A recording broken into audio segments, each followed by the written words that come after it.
用微光照亮夜晚，用温暖温润心灵。亲爱的朋友们，欢迎来到微光夜读。你敢娶她进门，我就用扫把打出去。未来婆婆情绪激动，打出去这句话似一个炸弹，在我脑袋中炸开。上周我和周岩婚检都查出有轻度地中海贫血，我俩将来要孩子会有困难。8年了，从校园到婚纱，好难。接下来开始我们本期故事，记得点击订阅并开启小铃铛。后面他们说什么，我已听不清。周岩挂了电话，抚了下我的头发，慢慢，别怕，有我。我看着眼前的3菜1汤，这是我们早上去超市买的，我摘洗周岩做的，突然就不好吃了。我放下筷子，周岩洗碗，我擦台，收拾完卫生，我们依偎靠在沙发上。外面雨越下越大，许是累了，周岩枕在我腿上睡着了。他滑落在旁的手机弹出一条消息，是妈。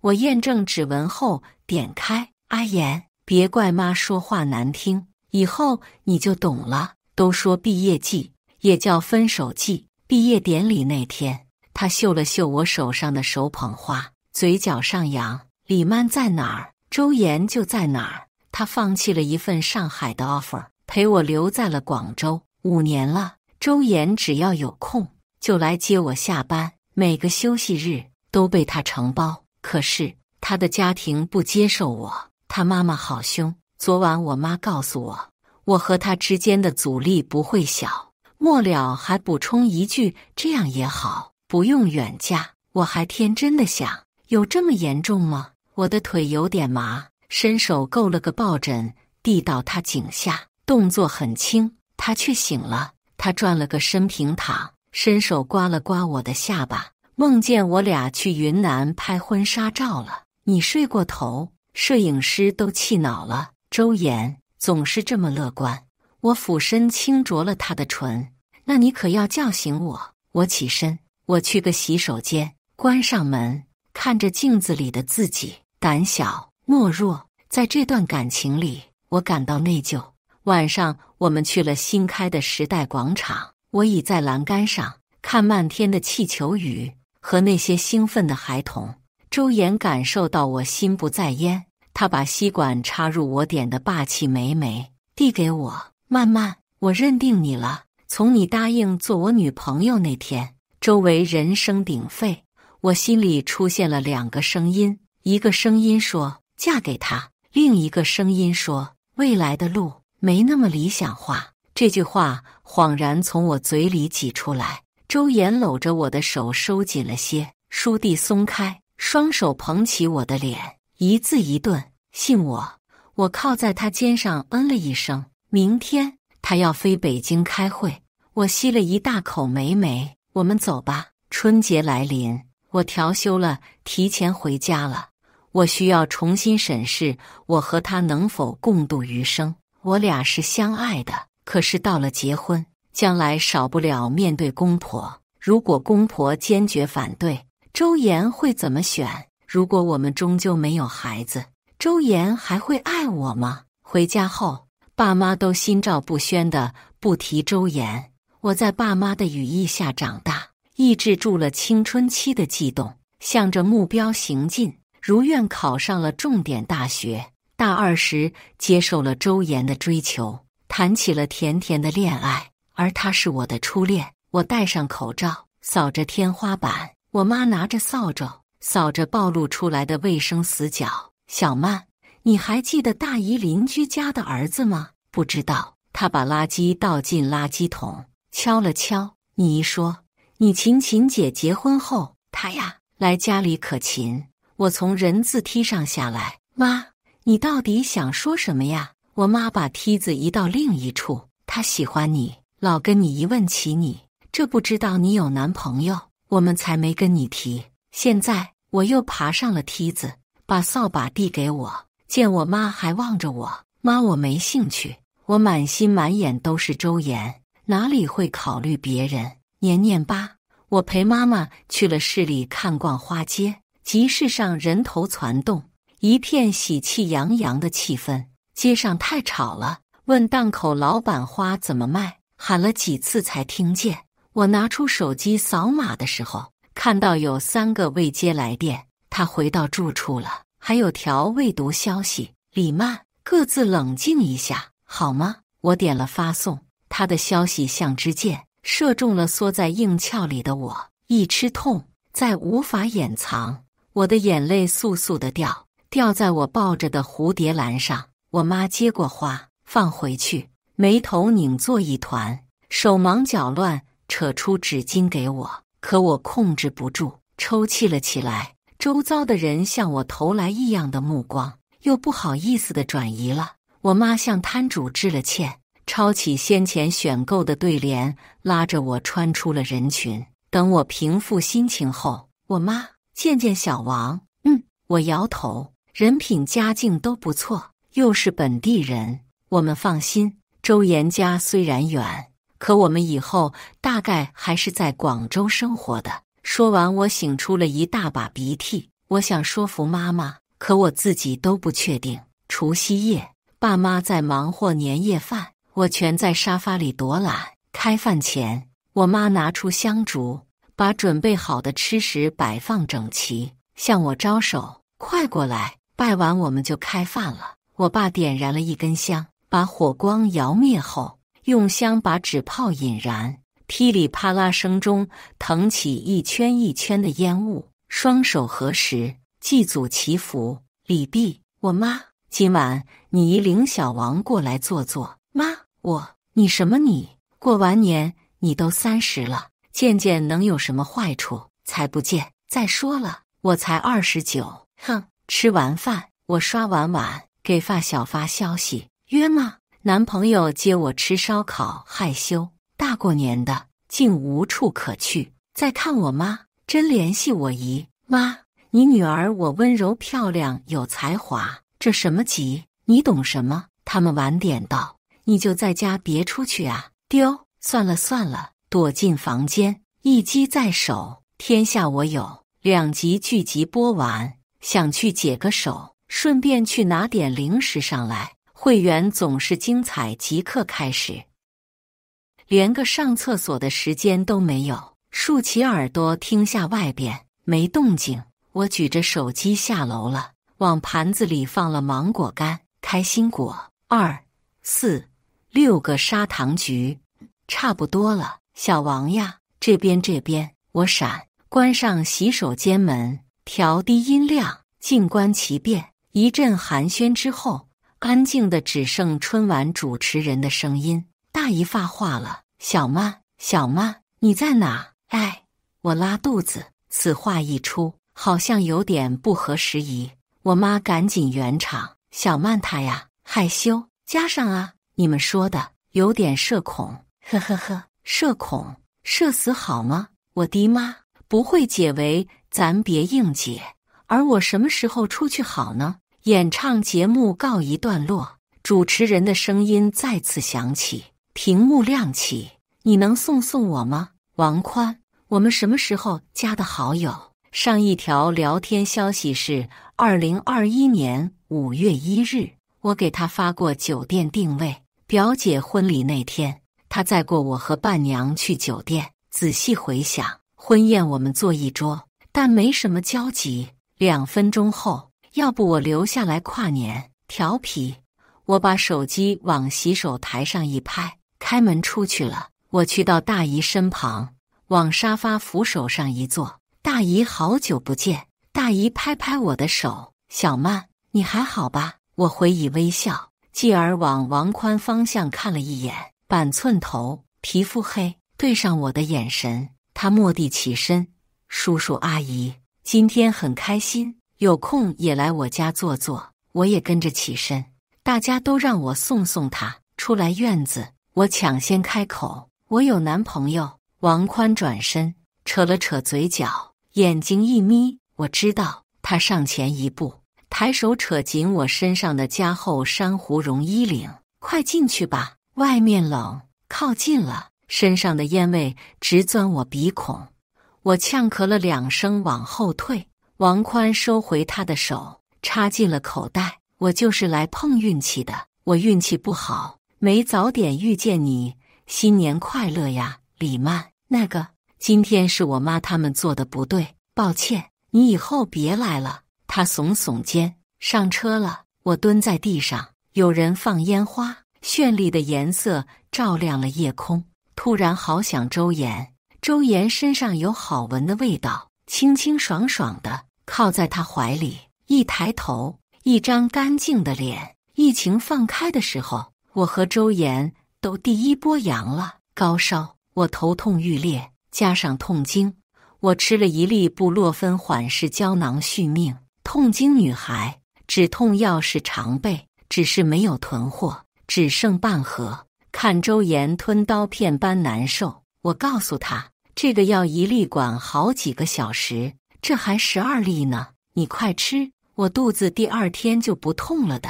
我没骗他，他却不吃。当下药不好买，还是留着吧，就喝温开水，含润喉糖。阳康后，止痛药还剩好几颗。一路走来，我们相互鼓舞，相互陪伴。生日那天，他单膝跪地向我求婚的时候，我一口答应了。我的泪水夹杂着回忆，涌个不停。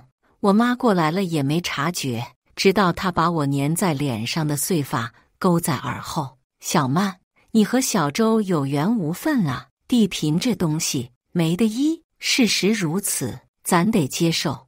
我妈把我散落在胸前的长发拢在背上，抚着背安慰我，妈，我好爱周岩，好爱好爱，我不想和他分开。我终于哭出了声，好，好，妈妈知道了。可是那边怎么办呢？你选了他，就要吃苦头啊，婆家不待见，还要奔走于如何孕育一个健康宝宝，以身犯险。明明可以走坦途，为什么要选困难模式？我妈把我拉起来，领我回房间，让我靠在床上，扯了被子盖住我的腿。冬夜真冷，冻得我四肢冰凉。我爸站在门口，伸手，找你的。我妈接过手机，瞥了一眼，叹了口气，转交给我。走的时候带上了房门。手机屏幕这跳动着周岩2个字，视频通话。我才不要接，我现在的样子多狼狈呀！倒计时了，好多好多的烟花，烟花爆竹声那么大，我哭再怎么大声也不会有人听见，笑话我吧。大年初1，电话响了，等我摸到手机又挂了。我努力睁着肿得不成样子的眼，眯着眼一看，11点，未接来电。周岩，响铃10声，又收到条消息，我在你家门口。我猛地坐起，2倍速开门出去，真的是他。我环上他脖子，给了他一个熊抱。周岩掰开我的手，放到他腰上，捧起我的脸，拭去眼角的泪光，这才开口，小骗子，怎么哭成了猪头？我把他的腰圈得更紧了，小声嘀咕，你怎么来了？你怎么不接电话？我爸咳了一声，隔着窗户喊，不进来吗？周岩再次掰开我的手，提起地上的茶叶和礼盒，走，迎面见了我爸。周岩把东西放在一边，叔叔新年好。环顾四周，向厨房方朝我妈点头，阿姨您好，炖的什么汤好香啊，您手艺真好。我妈眉头皱了又展，坐吧，等我洗漱完出来。有点傻眼了，周岩在我妈跟前忙前忙后，你一言我一语，有来有回。我爸呢，一如既往喝茶看电视。去到饭厅，桌面放着一盘香酥鱼，我拿起一块鱼腹送进嘴里，随即抽出一根长长的鱼刺放入骨碟，真香。顺势挽起我妈的臂弯，笑嘻嘻，妈，周岩做饭可好吃了，快赶上你的水平了。我妈往汤里撒了盐，拿汤勺搅匀，关了火。那比你爸强，你跟你爸一个样，懒洋洋。我接过周岩摘好的菜，去陪我爸做，剩下的活交给我。哐当哐当一顿忙活，午饭终于好了。我给每人盛了一饭一汤，埋头干饭，毕竟我是早饭、午饭和2为1呀。周岩先举杯敬了我爸一杯酒，俩人都一口干了。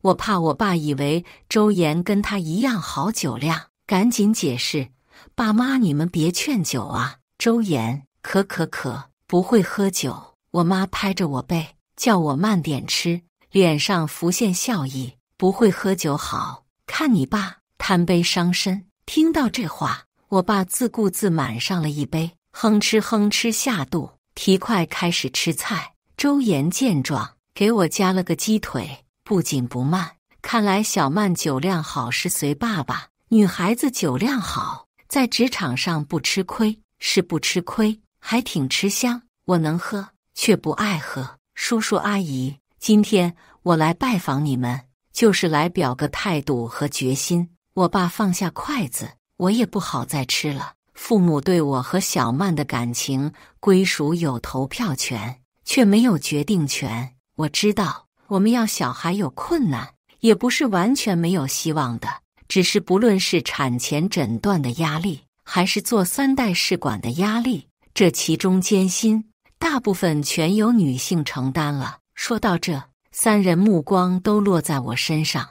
我和周岩都是 Alpha 型轻度地贫，不影响日常生活。可如果我们要宝宝的话，1/4几率是没有地贫的正常的宝宝，2/4几率宝宝为携带者，要么跟我一样的基因型，要么跟周岩一样的基因型，但可能有1/4的机会患上重型地中海贫血。为了避免重型地中海贫血胎儿的出生，可以进行产前诊断，要是不幸是重度地贫宝宝，就要流掉，又或者选择做第3代试管婴儿。周岩看着我，曼曼，你要是怕，咱就不要孩子。又向我爸敬了杯酒。我和叔叔阿姨一样，不想小曼受苦，不管将来要不要孩子，我都听他的。听完这番话，我感动之余却不意外，倒是我妈眼睛带着氤氲。你说的对，女人承担了太多。我爷爷在我出生后说不给他生个孙子就要我爸妈离婚。我爸招呼大家吃饭。吃完饭，我让周岩去我房里午休了。我和妈妈在客厅看着春晚回放，享受安逸时光。爸爸洗完茶具加入我们。周岩不是妈宝，你也30了，别像个小姑娘样，遇到点事就嘤。我妈瞪了他一眼。我爸赶紧重新组织了下语言。那啥，我是说，小曼咱要支棱起来，成熟点。我妈开始感人。去，进去歇着去。等我爸进房了，转头想对我说什么，我依偎在妈妈身上，抢过话头。妈，我知道让你们为我担心了，爸的意思我明白，我们既做了选择，就得承担相应的后果。回到房间，周岩盯着屏幕，悠悠地问我王宽是谁，相亲对象。我脱口而出，他一把把我推倒，我一不在，你就被人盯上了。凑过来吻了我一会儿，眼睛带着迷离，想要你。我把他的头使劲往上推，摸了下他的胡茬。你今天好勇哦，人家满眼都是小星星，那我也不能放过你，养足精神。周岩该回去了。我坐在镜前，把头发梳顺，拿个抓夹随意夹起。周岩站在身后抱住我，拨弄着发梢。以后要是我爸妈对你不好，你就不必见他们，我自己回去面对就好。我扑哧一笑，要是连你也不要呢，那就请岳父岳母大人收留。假期接近尾声，告别家人，回到了公寓，收拾好行李。周岩约我出去吃饭，节后的餐厅一位难求。等上菜期间，邻桌的小女孩梳着2个长马尾，乖巧地看平板里的动画片。2桌都陆续上菜了。朵朵把平板收起来喽。好的，妈妈，再陪我玩个小游戏。好呀。妈妈问你，如果让你变成别的物种，你最想变成什么？女孩晃着脚，变成包包，包包可以装很多东西，出门就会带着我出去，出去旅游也带着我，我就可以去好多地方玩了。女孩爸妈都被他逗笑了，一家人其乐融融。周岩往我碗里加了个虾饺，趁热吃。我咬着吸管，把视线移回来。我们真的可以不要孩子吗？上班第一天，领完开工利是，外边同事在工位上闲聊，我也沉浸在假期综合征里没走出来。午休时，我输入当代社会不生孩子可以吗？底下回复是不婚不育保平安，儿孙自有儿孙福，没有儿孙我享福，不生孩子自然是轻松的、舒服的。我想到了爸妈，我爱他们，感谢他们给了我全部的爱。想到周岩，我却想生一个属于我俩的孩子。搜索栏随即换成地贫携带者孕产日记，看看别人的经验。一个选择了3代试管的妈妈，宝宝已经1岁了，而过程十分艰辛。每次高铁往返，排不完的队，打不完的针，抽不完的血，做不完的化验，查不完的指标。整个取卵过程就是你网上看到的那样，一根手臂长的针戳进去取卵。我倒吸一口凉气，再有一个选择自然受孕的孕妈。我18周羊水穿刺，拿到结果已经22周了。结果很不幸，孕5个半月引产了。我闭上眼睛，心情沉重，不忍再看。终于等到下班，走出办公楼，雨天的冷风吹得我哆嗦了一下。周岩手肘撑在车窗上，见我出来，朝我挥手。坐上副驾，周岩拉起我左手，手这么冰。今晚我们吃火锅，今天下班早，我们自己做吧，听老婆大人的。看着车窗上的水珠泛着斑斓的光，心中的阴霾渐渐消散。吃饱喝足，我趴在床上，周岩拿着吹风机帮我吹头发。我拉开抽屉，拿出之前的检验报告单，撑着脑袋翻看。周岩，你看这个血红蛋白电泳22.4，比正常值才低了0.1，可还是低了。我又细读了下底部的说明，最后一行小字：因检测方法局限性，本实验不能排除静止性的贫，请结合其他检测结果综合分析或遗传咨询。请结合其他检测结果综合分析。其他检测结果，其他还有什么检查项目是我们没做的吗？好了，别吹了。我爬起来，希望找到一个我想要的答案。真的有。我一拍周岩大腿，你周3有空吗？我们一起去做个基因检测。周岩揉着他的腿，我请个假。当我认为我们是地贫的时候，我们还没完全确诊，还有希望吗？抽完血，接下来的几天，我都在留意医院公众号的消息。周2这天，我在洗手间带薪，怦然出现一个小红点，检验报告提醒。点开检测结果，未检测到 alpha 地贫缺失型与点突变型基因。截图发给周岩，我有，至少我没有。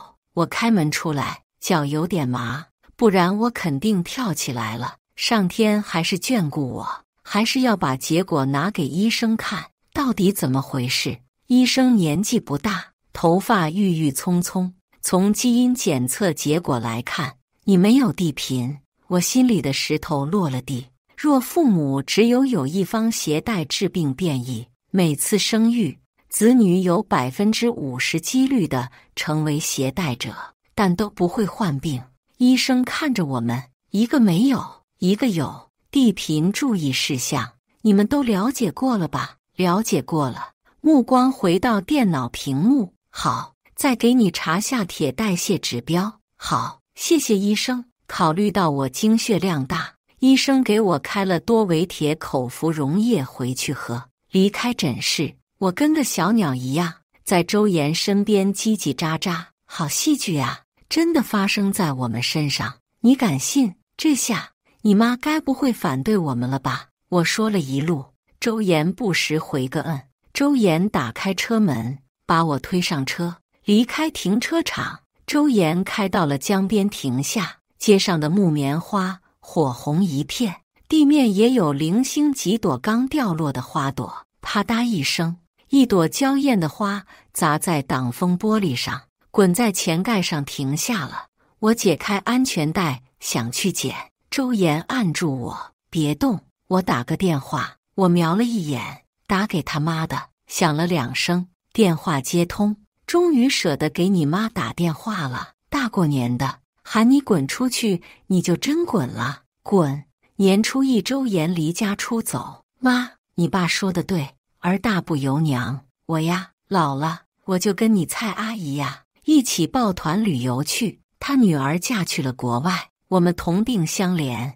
你意思让我带着李曼走得远远的？他复查了梅地品啊！周岩抓起我手贴在他脸上，扮可怜。这下好了，人单方面嫌弃我怎么办？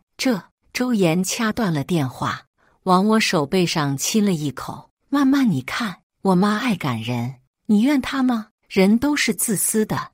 我妈还马不停蹄给我安排了相亲呢。我抽回手，扣上安全带。我饿了，吃饭去。铁剂喝完后，真的不贫血了。自此以后，周岩为我生理期的食谱加了猪红汤、鸭血粉丝汤、猪肝瘦肉粥。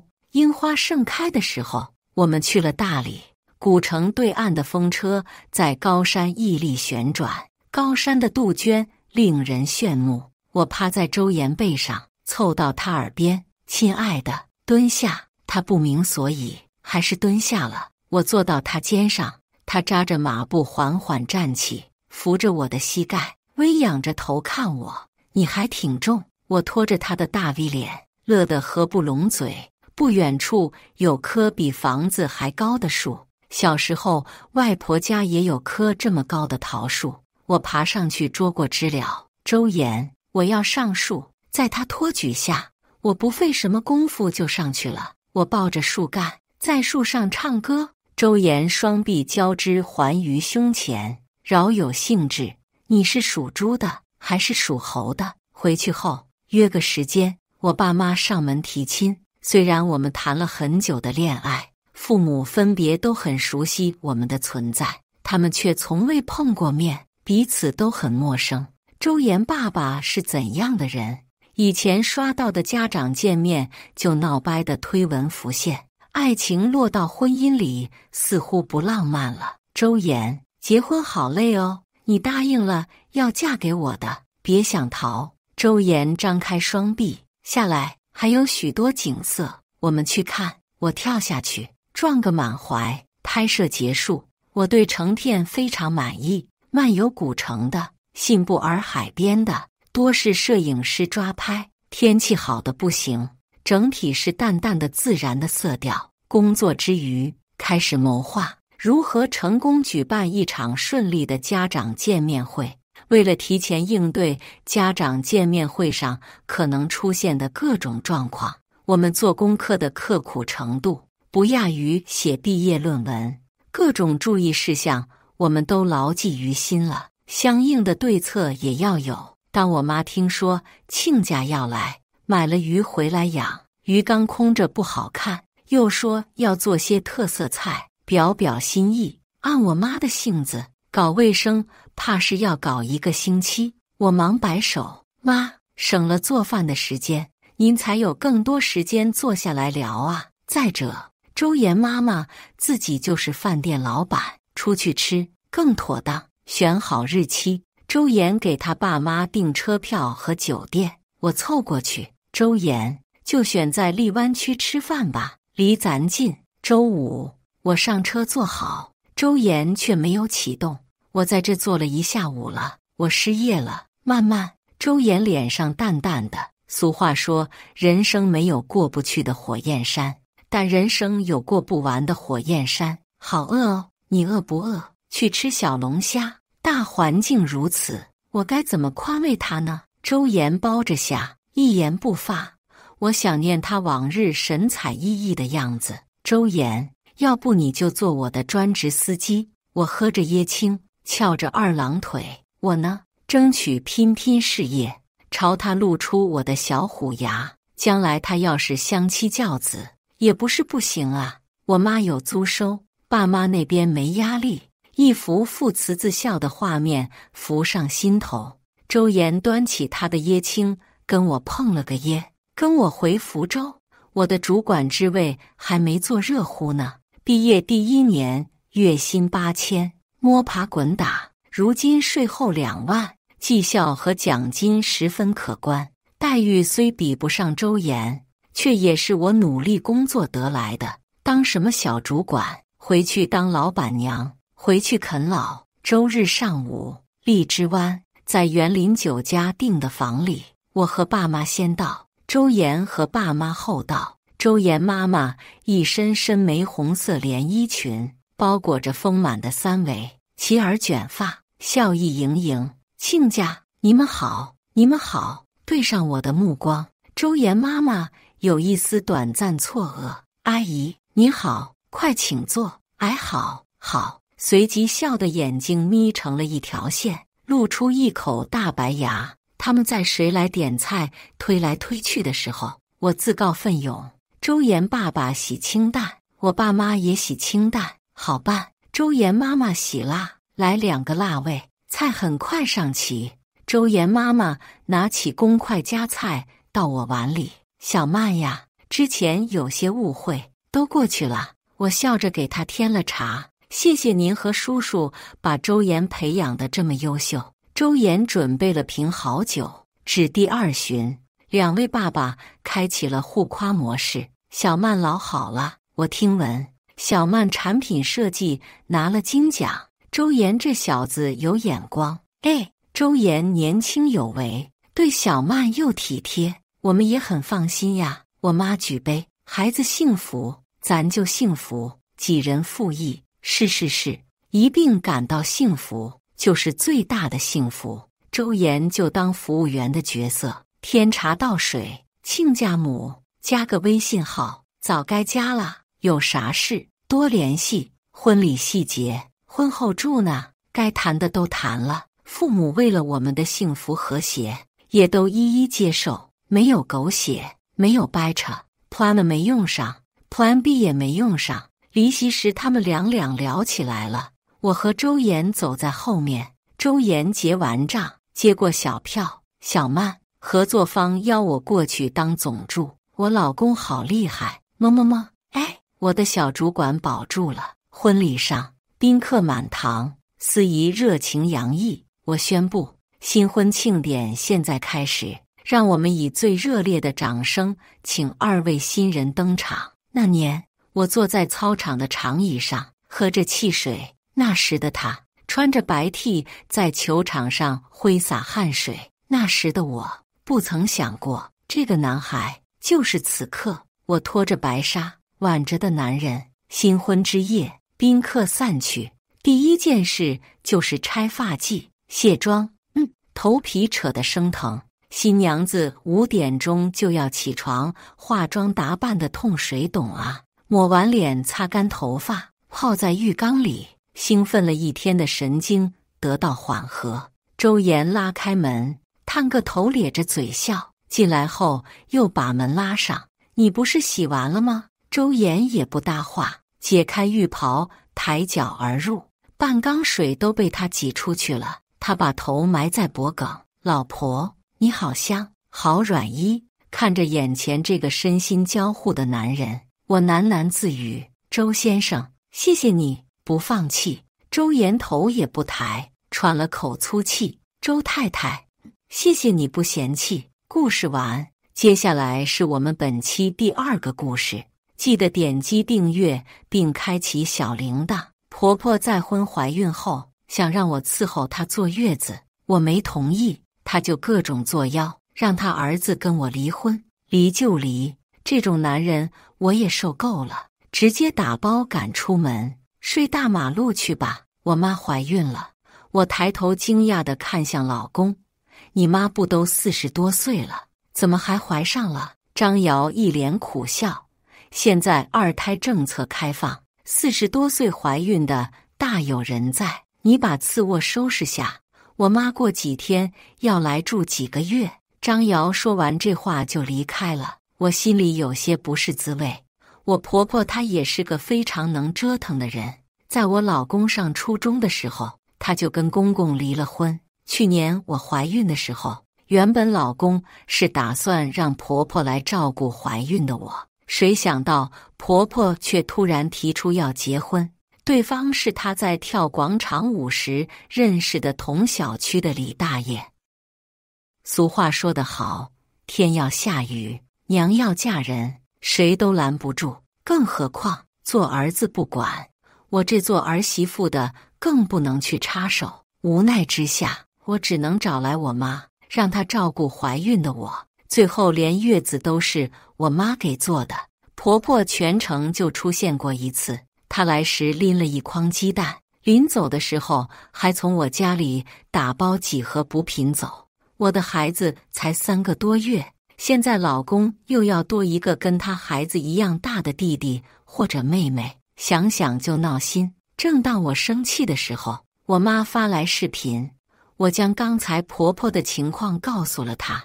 我妈一下子反应过来，你婆婆怀了孕就来你家，该不会是想叫你伺候她坐月子吧？我这才反应过来，难道我婆婆真的有这种打算？我决定去找老公问个清楚。找到张瑶的时候，我直接问：“你妈怀孕几个月了？你知道吗？”好像6个多月了。我的心顿时沉了下去。怀孕6个多月才告诉我们，现在又突然提出要来我们家住几个月，看来真如我妈说的那样，婆婆这是打算让我伺候她养月子了。我当即就无语了。直接和老公把事情说开，你妈月份都这么大了，还想着来我们家住，是打算在这里生孩子，顺便让我伺候她坐月子吧？张瑶一脸淡然，伺候我妈不是很正常，有什么问题吗？我顿时觉得心里堵得慌，她做婆婆都没帮我坐月子，还想着我反过来伺候她，凭什么？我当即严肃地告诉老公，我不同意，我光照顾咱儿子都够受了，哪还有空照顾你妈？你妈怀的是老李家的孩子，让老李家人伺候去。张瑶还想跟我商量一下，到时候请个月嫂，被我直接给回绝了。在我的坚持下，她答应我去跟她妈再沟通一下。可没想到第2天一早，婆婆就自己来了。我起床走进客厅，坐在客厅的沙发上，她身边还放着一个黑色的小布包，看样子里面并没有装多少东西。她看见我就阴阳怪气地对着张瑶说道：“小瑶，我可是你妈，谁都可以不管我，你可不能不管我。”妈，你这说的是什么话？我哪能不管你？我气笑了。我婆婆是故意在说给我听呢。我淡淡开口：“妈，你要来住，我们随时欢迎。不过你这月份大了，万一我们一个没伺候好，可没办法给李叔交代。”婆婆一巴掌拍在茶几上，怒视着我：“我们老张家的地方，轮得到你来做主？”我挑眉：“妈，我记得你也不姓张吧？就算冠夫姓，你现在也姓李。”婆婆说不过我，转头跟老公哭诉了起来：“你看见了，你娶的好媳妇就这样对你妈我的命怎么这么苦？儿子娶了媳妇就忘了娘，我活着还有什么意义？”婆婆又开始一哭二闹三上吊。张瑶为难地看着我，将我拉进卧室。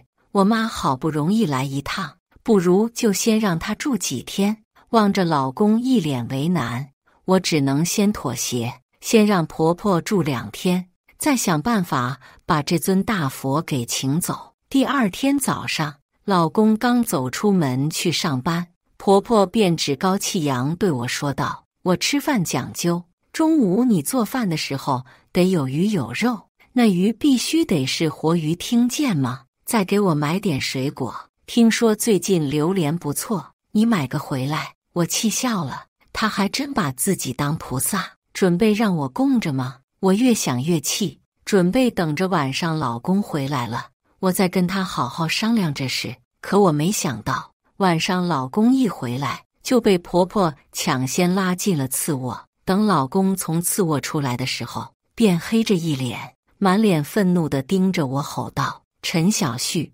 你怎么能这么欺负我妈呢？”有那么一瞬间，我都被骂懵了，等了2秒才反应过来，抬眸朝着张瑶看去：“你这话是什么意思？我怎么欺负你妈了？”张瑶愤怒地看着我，身后还跟着哭得双眼通红的婆婆：“我妈怀着孩子，让你给她买点新鲜的鱼肉怎么了？你凭什么给她脸色看？”我简直要气死了！我今天带了1天的娃，还赶着做了2顿饭，每一餐都有鱼有肉，还买了不少新鲜的水果，难道这还不够吗？不等我解释，张瑶便气呼呼地拉着婆婆出了门。等我给孩子洗完澡出来，便看见婆婆悠闲地靠坐在客厅上吃着榴莲。见我出现，她得意洋洋地看着我炫耀道：“这榴莲真香，有些人命贱，就没这福气享受。”这可真让我开眼了，一个做婆婆的居然对儿媳妇说出这样的话，仿佛真的怕我跟她抢一样。她吃了2块，便将剩下的打包好，拎回房间，防贼一样防着我，气得我满腔怒火无处发泄。原本以为她就是怀了孕，口味刁钻一些，脾气大，没想到接下来她变本加厉。周6一早，我便被一道大力给推醒，我迷迷糊糊地睁开眼，便看到婆婆一脸傲气地站在我面前，赶紧给我起来。周末老公不上班，负责带娃，是我难得休息的日子。我习惯性睡到大中午，突然被叫醒，让我心脏一阵难受。有事吗？我问。婆婆不客气地说道：“起来，陪我去产检，难得的休息日。”叫我起床陪她去产检，脑子没坏吧？我当下就拒绝了她：“我不去，你自己去。”下一秒，我便听到婆婆鬼哭狼嚎的哭闹声。张瑶急匆匆地抱着儿子进门，询问情况。婆婆立刻委屈地冲着她哭诉：“儿子，你妈我年纪这么大，还是高龄产妇，现在连个陪我去做产检的人都没有。我活着还有什么意思？”又是这一句，她说不腻，我都听烦了。张瑶听完安抚了他妈之后，又来求我，想着她毕竟年纪这么大了，一个人去产检，真要有什么事，还得连累我们家。没办法，我只能顶着满腔的怒气起床，陪着她去医院。刚到医院，婆婆又开始新的一轮折腾。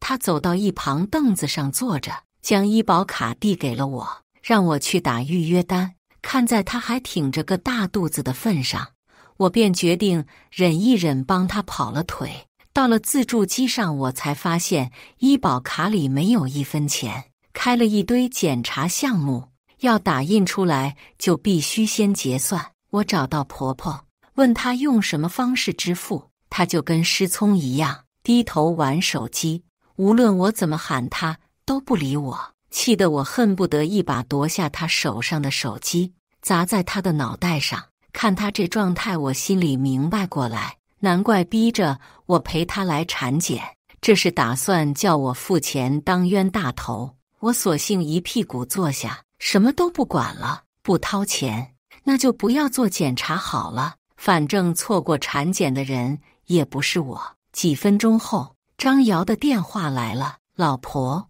你帮我妈交下费，晚上回来我给你。”我正想反驳，张瑶仿佛看穿了我心思一般，急切地说道：“这钱我会还你的，就当帮我一次。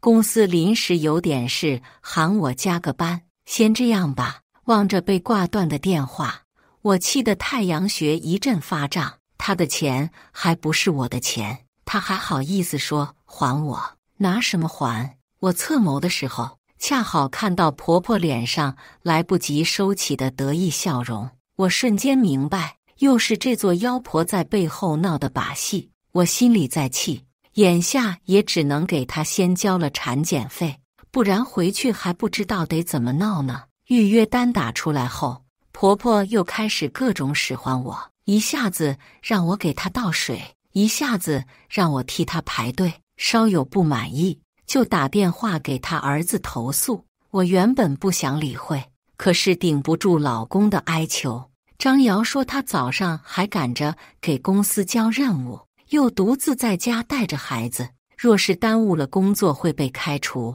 让我忍一忍了。老公没了工作，受害的还是我跟儿子，我只能强忍下来熬过去。终于熬到所有的项目都检查完，可以回去了。我正打算松口气，便听到婆婆说：“你在这里等我一下，我去找医生问个问题。”望着她气冲冲的背影，我倒是有些诧异，这小老太怎么转性了？没让我跑腿，自己跑去找医生了。我察觉不对，便悄悄跟了上去。没想到，真的让我发现了婆婆的秘密。已经到了下班时间，诊室走廊里并没有很安静。只见婆婆左顾右盼，很谨慎地看了一阵子之后，走进了一间检查室。见状，我立刻跟上去，透过门缝看到了里面的情况。婆婆掀开衣服，从裤兜深处掏出一个信封，悄悄地塞到了彩超医生的兜里。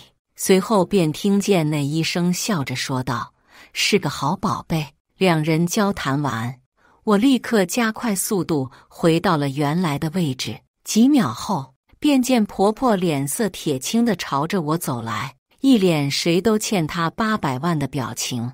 这让我倒是有些奇怪了，刚才医生不是夸她肚子是个好宝贝吗？她怎么还不高兴？回家路上，婆婆又开始闹腾。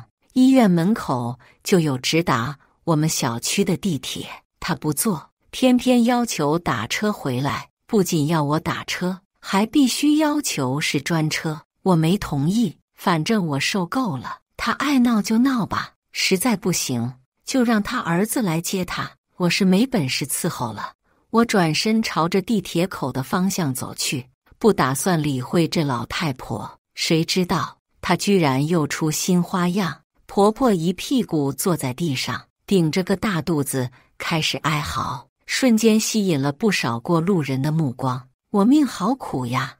我知道你埋怨妈怀2胎给你添麻烦，可是妈也是想给你留个帮衬，将来我不在了，你若是遇到事也好有个帮手。周围人听到婆婆的哭诉，直接将鄙夷的目光落在我的身上。边上摆水果摊的大娘更是夸张，她一把扯住了我，说道：“姑娘，看你年纪也不小了，怎么不懂事？你妈这把年纪怀2胎，那还不是在拼老命想给你多找个依靠？你怎么就不能理解呢？”大娘话音落下，众人指责的声音就没停下来过。婆婆瞬间成为众人眼中的可怜人，而我就是那个狠心要抛下妈的不孝女。我气得无处发泄，在家里我能忍，那是因为我要为了老公和孩子考虑，可是在外面婆婆还想作妖，我可不惯着她。我对着那大娘说道：“你同情她，送你，你带回家去养，她肚子里那个也给你。”水果摊大娘见状，气得对我破口大骂。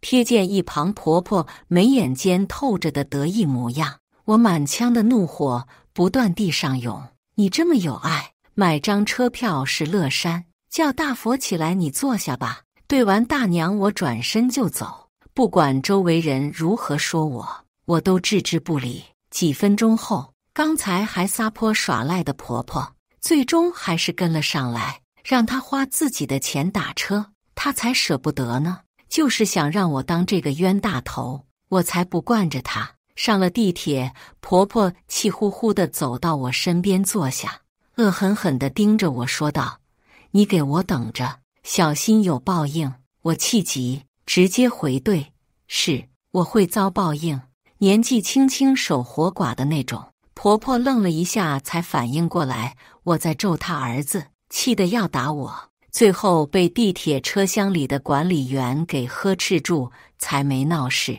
他最后还不忘警告我一番：毒妇，你给我等着，回去我就告诉我儿子。回到家，我累得直接进屋倒下。婆婆自然是冲去找她宝贝儿子告状去了。我已经受够了，并没打算理会。几分钟后，张瑶来到了房间，没等她开口，我便先发制人：我已经快累趴下了，你若不想吵架，就不要跟我说话。张瑶脸色铁青地望着我，愤怒地开口道：外面坐着哭的那人是我妈，你能不能对她尊重一点？我真的是被气到了，我抬头怒视着她，我还要怎么尊重？都已经这样当牛做马了，还不够吗？不可理喻！张瑶对着我说完，便摔门冲出去，震耳欲聋的关门声吓得一旁的儿子瞬间惊醒，大哭不止。我都没来得及发怒，便要急着将受惊的儿子给哄好。望着委屈大哭的儿子，我内心第一次对老公产生了失望的情绪。将受惊的儿子哄睡，我也累得睡着。一觉醒来，都已经是下午3点。刚走到客厅坐下，便接到了闺蜜打来的电话。电话那头传来闺蜜着急的声音：小旭，你赶紧打开手机看看，你都上同城热搜了。闺蜜这话说得我一头雾水。挂了电话之后，我便打开了小视频软件，立刻收到闺蜜分享给我的视频。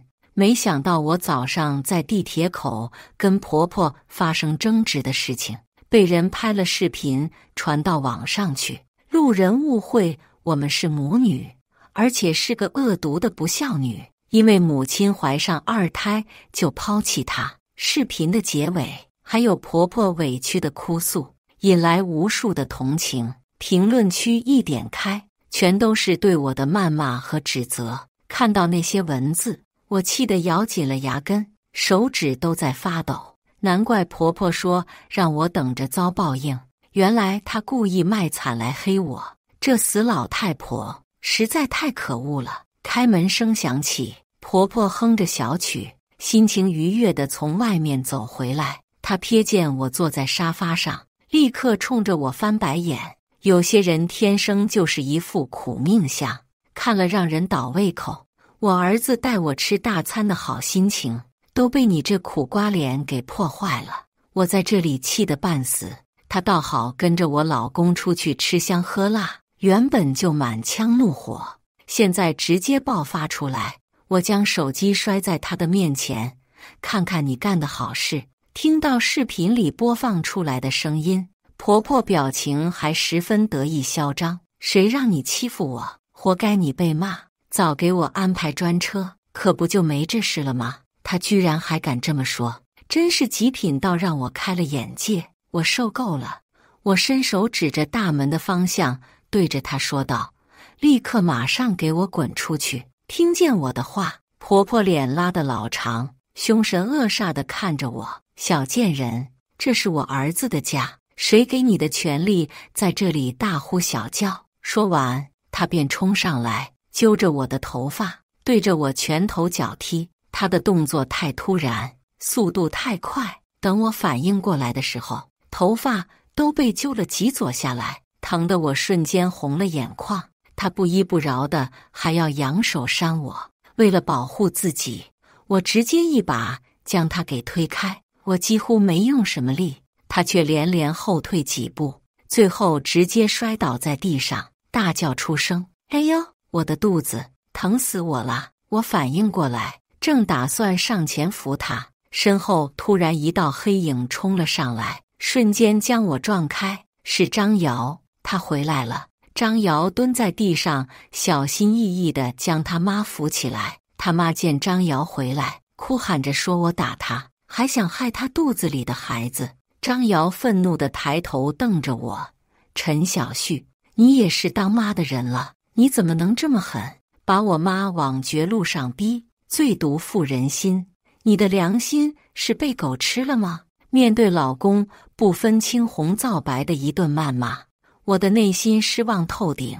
我能接受他心疼他妈，可是他难道连一句解释的机会都不愿意给我吗？张瑶见我不说话，气急败坏地抱起他妈离开。临走之时，还不忘撂下狠话：我妈还有一个三长两短，我绝对不会放过你。出事后，六神无主的我第一时间联系了我妈。我妈在听说了我的情况后，立刻和我爸一起陪着我赶到了医院。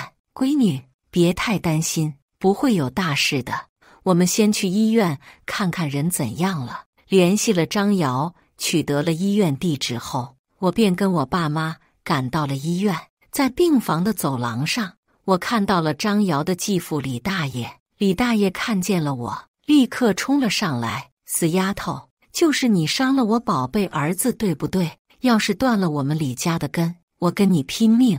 他做事要打我，被我爸一把给拦住了。亲家公，有事说事，动手可解决不了问题。李大爷蛮横地说道：我动手怎么了？他差点弄死我儿子，那是我们李家的香火，我打他都是轻的。张瑶坐在一旁一动未动，甚至连表情都没有变化。他的表现才是最令我心痛的地方。我是真的失望透顶。见李大爷要跟我爸动手，我上前拦住了我爸，看向李大爷：今天先动手的人不是我，我也不认为错的一方在我。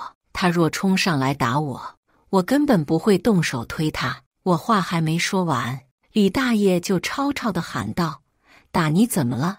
婆婆教育儿媳妇不是天经地义的事情，打你，你就得站好挨着，还敢还手，真是没教养的畜生！我总算明白，当初婆婆怎么会看上李大爷，火速跟他结婚。果然是什么锅配什么盖，这两人简直就是蛇鼠一窝，臭味相投。骂我可以，侮辱我的父母绝对不行。他不客气，我也不用太礼貌，直接拉着我爸妈要离开。那你报警去吧，我等着警察来找我。我倒要看看天底下那一条法律规定，婆婆就可以随便打人。看我要走，李大爷立刻冲上来将我拦住，同时还叫上了张瑶。想走没门！我没理会李大爷，目光落在张瑶的身上。你也要拦着我们离开？张瑶眼神冰冷地看着我。小旭，我妈还在里面躺着呢，你怎么可以这样离开？我妈听见了张瑶的话，气得当众说了她。张瑶，你怎么能光顾着你妈呢？小旭是你的妻子，她身上的伤你看见了吗？难道不该关心一下？面对我妈的质问，张瑶还十分理直气壮。妈，我亲妈还在里面躺着呢，婆婆打我的时候可是下了死手的，我脑袋上被扯出了血痕，身上还有不少的淤青。见张瑶没有半点心疼，一心只关心他妈，我已经累得不想说话了。既然不让走，那就留下，我倒要看看他们到底想要做些什么。很快，检查结果出来了，婆婆因为那一摔动了胎气，需要在医院静养几天，肚子里的孩子并无大碍。李大爷在一旁急着对医生道：医生，一定要保住我儿子，什么补品贵，什么补品好，都给我儿子开，不用在意钱，我们有人出。他说完，还不忘瞥了我一眼。我在心里冷笑，明白这是又准备把我当成冤大头了。我妈说，还好婆婆肚子里的孩子没出事，不然李大爷他们非吃了我不可。我妈没退休之前是护士，虽然不是产科，但是在急诊待过，所以她清楚这里面的情况。孕妇的情绪波动大，也会影响肚子里面的宝宝，像这种情况很常见，只要休养几天就没事了。我们一家子刚松了一口气，正准备离开，谁知李大爷和张瑶两个人又找上了我们。他将一堆的单子递到了我面前，这是医院缴费单，你得去交钱。我扫了一眼，上面有一半是营养品，也不知道他是怎么让医生开出这些名目来的。医院缴费单的事情还没结束，李大爷就又递了一份纸过来，你把这个也给我签了。看了一眼纸上的内容，震得我三观碎了一地。他们居然想叫我养婆婆肚子里的孩子，从出生到大学，所有的费用都得我出，凭什么？我质问着对方。李大爷嚣张地说道：你推了我的宝贝儿子，让他还没出生就在娘胎里受了伤，就凭这个，我儿子长大能上清华，因为你这一推，只能上普通重点大学，你就得赔。我真的要被气笑了。若是他们好好跟我谈医药费，或许我会看在同为人母的份上，给点人道帮助。可是他们居然能提出这样的无理要求，谁傻谁接受。反正我不傻，我直接掏出手机，摁了3个数字，展示给李大爷看。这协议我不可能签，我现在就报警，大家一起验伤。这件事情到底谁对谁错，我们让法律来决定。没等我摁下拨打键，张瑶便气急败坏地抢走我的手机。你这样有意思吗？原本就是你推的我妈，难道你不该负责吗？负责？我无语地看着张瑶，你是不是忘了你是我丈夫？这钱也得从你口袋里出。张瑶急着说道：你闯的祸凭什么从我口袋里出？你爸妈不是还有退休金，让他们出。李大爷连忙拽住张瑶的袖子，张瑶这才反应过来，他情急之下居然把心里话都给说了出来。他慌乱地说道：反正这协议你必须签，不签我们就离。我今天算是彻底看透了张瑶。我们结婚的时候刚好碰到公公因病逝世，张瑶拿不出彩礼钱，念在他独自一人生活确实不容易的份上，我们家什么要求都没有提，连现在住的房子都是我们家出的首付。却没想到他不仅不感恩，还惦记着我爸妈的退休金。之前我是念在孩子太小的份上，不想闹事，觉得忍一忍就过去。现在我算是彻底清醒了，看清了张瑶的真面目。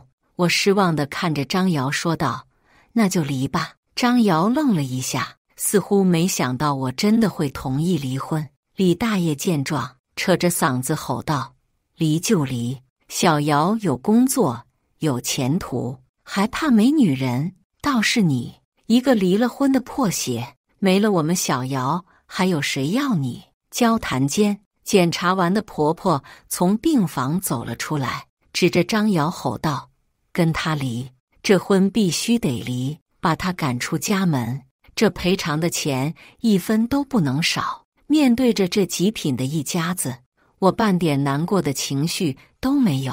张瑶，我等着你的离婚协议书。回到家之后，爸妈担心我伤心，主动帮我照顾儿子，让我躺着休息。我无聊刷视频的时候，恰好看到了一则新闻。新闻上报道，一位婆婆重男轻女，在知道儿媳妇的肚子里面怀的是女宝宝的时候，硬是要求对方强行打胎，酿成悲剧。我吃鼻的有些不屑，这都2022年了，居然还有这种事情发生。正当我准备往下滑的时候，我的脑海里面突然闪过很重要的一幕。我急匆匆地跟父母交代了一声，赶出了门。等我赶到医院的时候，正好碰到了之前给我婆婆做检查的医生。刘医生，请等一下。对方停下脚步看着我，要下班了，你有事明天来。见他要离开，我立刻一个箭步挡在他的面前。刘医生，一个叫王爱英的产妇在你这做过检查，你还记得吧？她昨天去引产了，结果生出来居然是个男孩，她闹着要自杀，这事情你管不管？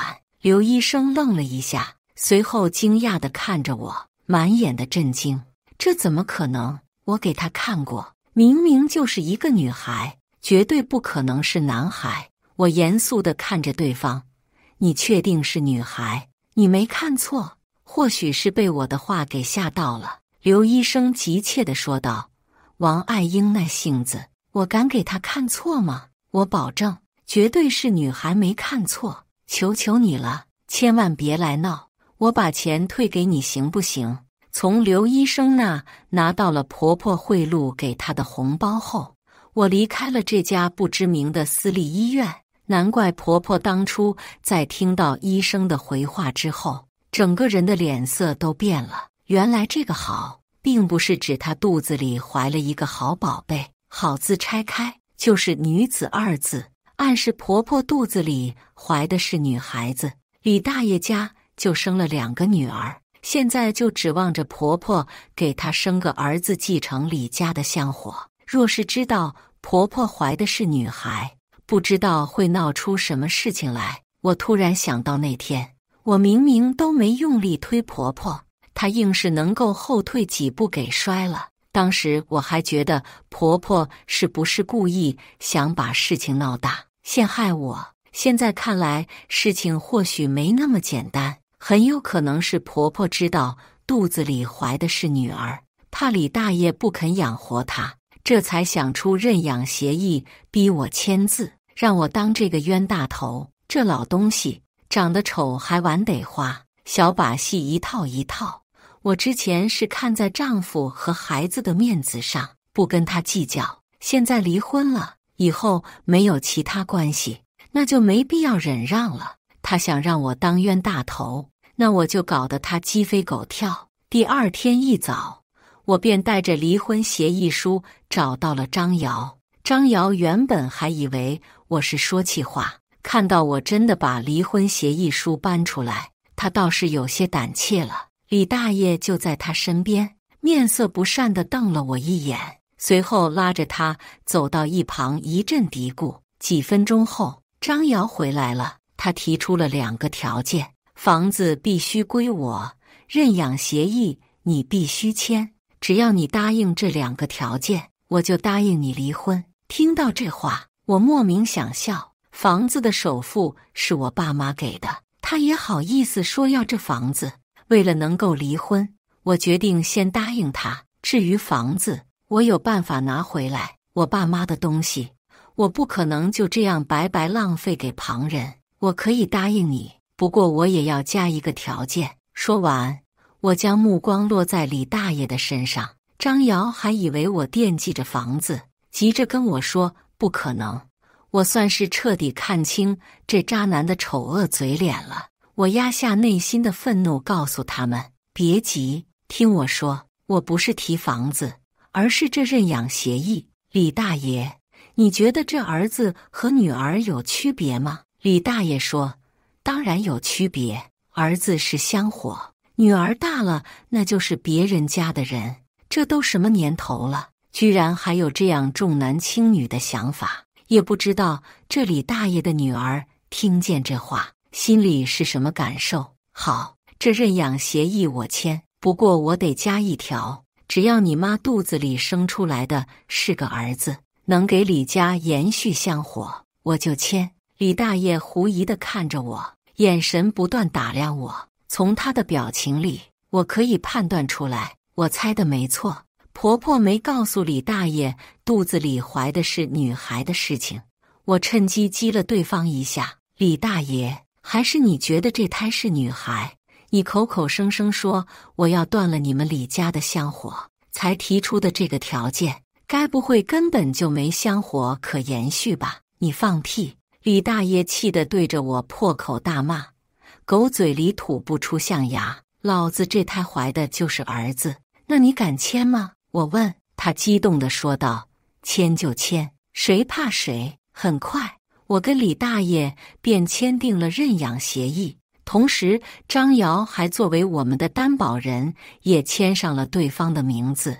等协议一签完，李大爷便迫不及待地喊我掏钱，说是让我给医院的医疗费。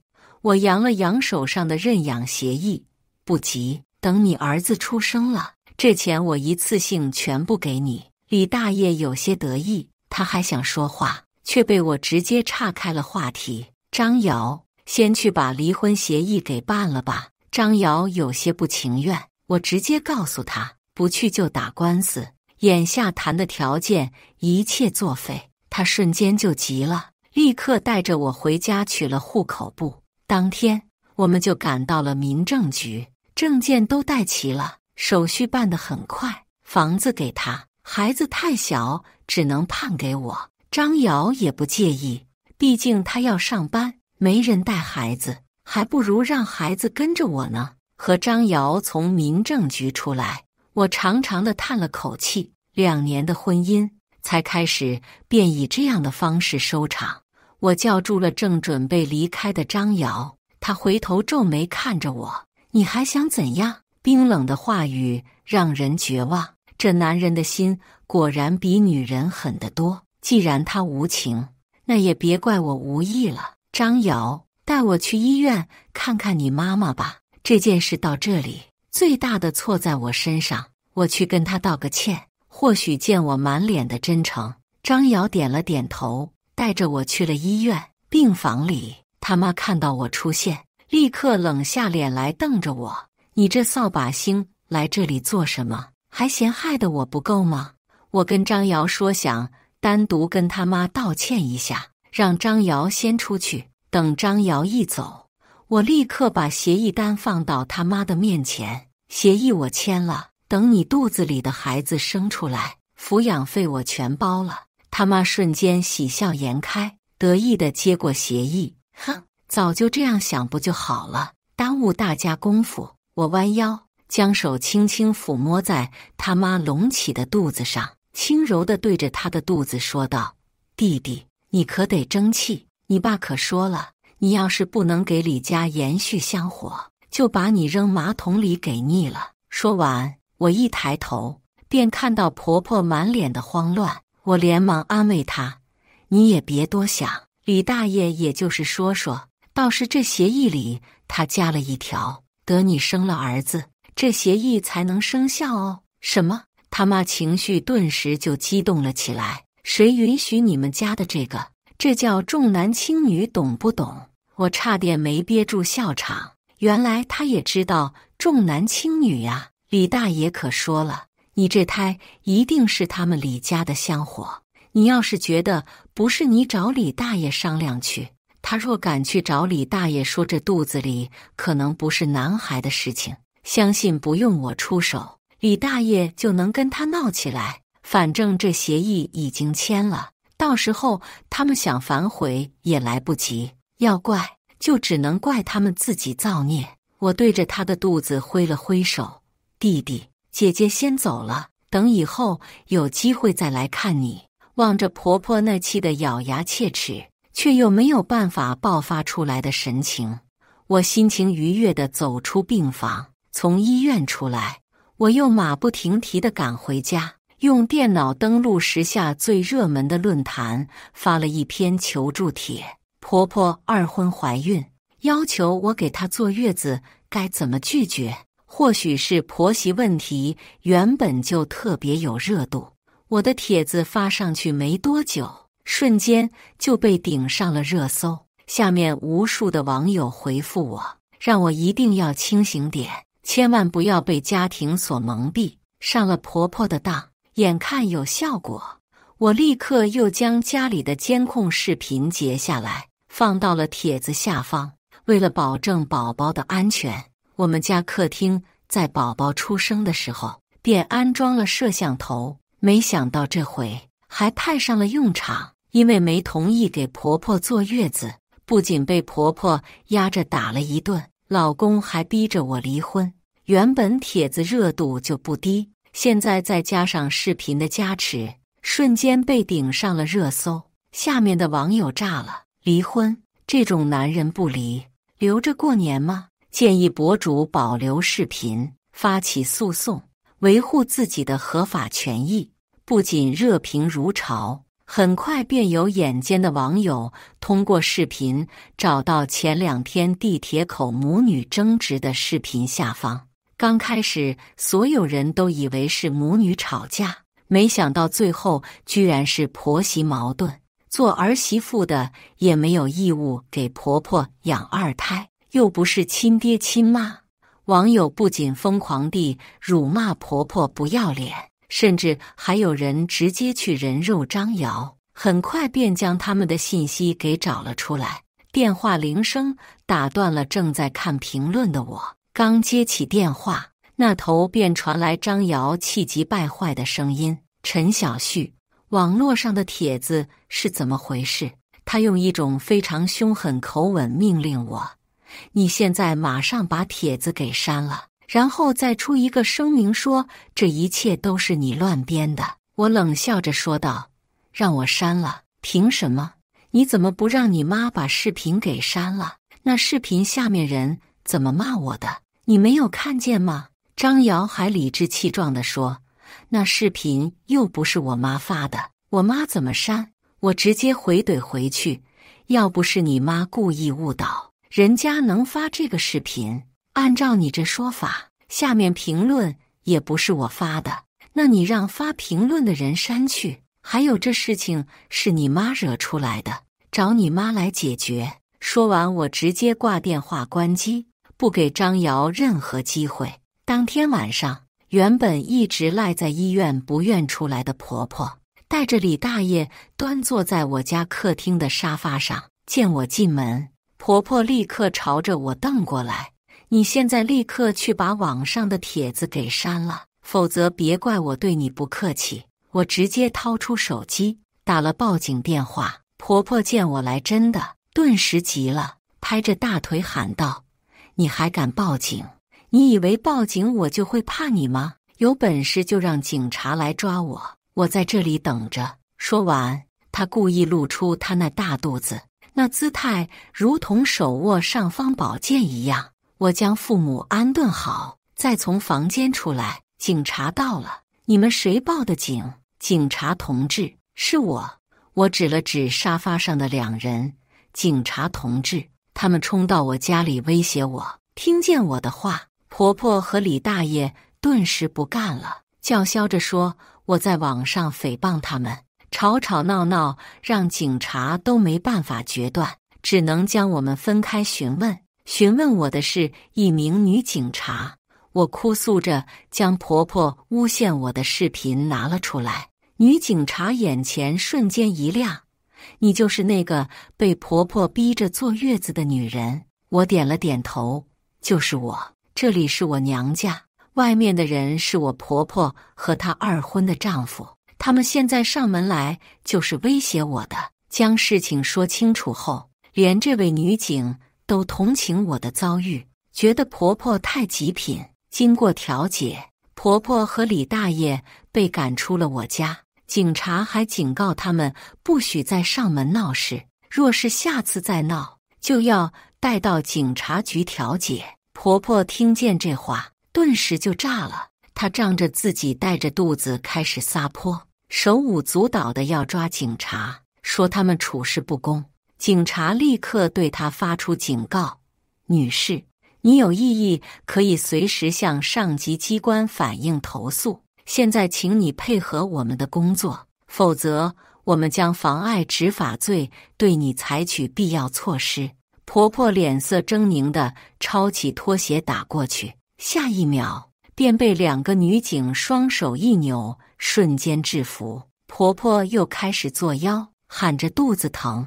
对于她这种把戏，警察看多了，直接戴上手铐送去医院。李大爷见状吓到六神无主，生怕连累自己也被拘留，连忙从我家离开。听说后来婆婆被送到医院之后，诊断完一点事情都没有，不仅要自己出医药费，还需要被拘留15天，也算是她活该了。婆婆被拘留，这日子总算能消停几日。我休息1周后，便找了一个律师，以我爸的名义将张瑶起诉上法庭。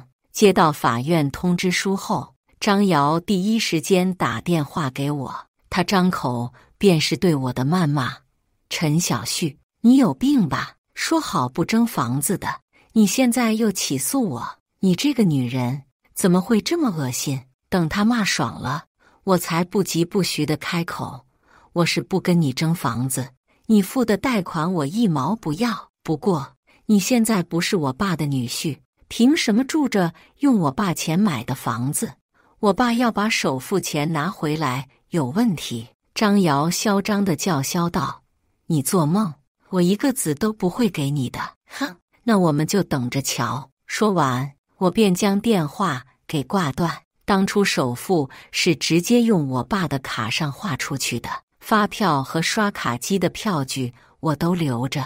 从家里离开后，我便将这些票据全部带了出来。我直接将这些证据发给了我请的律师。律师整理完资料告诉我：“陈小姐，你准备的证据十分充足，这个案子我可以跟你保证，我们一定会赢。现在就看你想走起诉程序，还是庭外调解。”我选择了先庭外调解，起诉手续太麻烦了，需要不少的时间。若是张瑶自决，事情就好办多了，我就当夫妻一场，最后给彼此留点脸面。可惜我低估了张瑶的厚脸皮程度，她死活不接受调解，甚至直接跑我家来闹。我妈身体不好，我让我爸带着我妈和我儿子先回了乡下老家，没了束缚，我才能放心收拾这些人渣。我让律师直接起诉，为了防止张瑶耍猫腻，我让律师对房屋申请了冻结处理。果然被我猜中了，张瑶还真动了卖房的决心。中介一调查，他才知道房子已经被我给申请冻结了。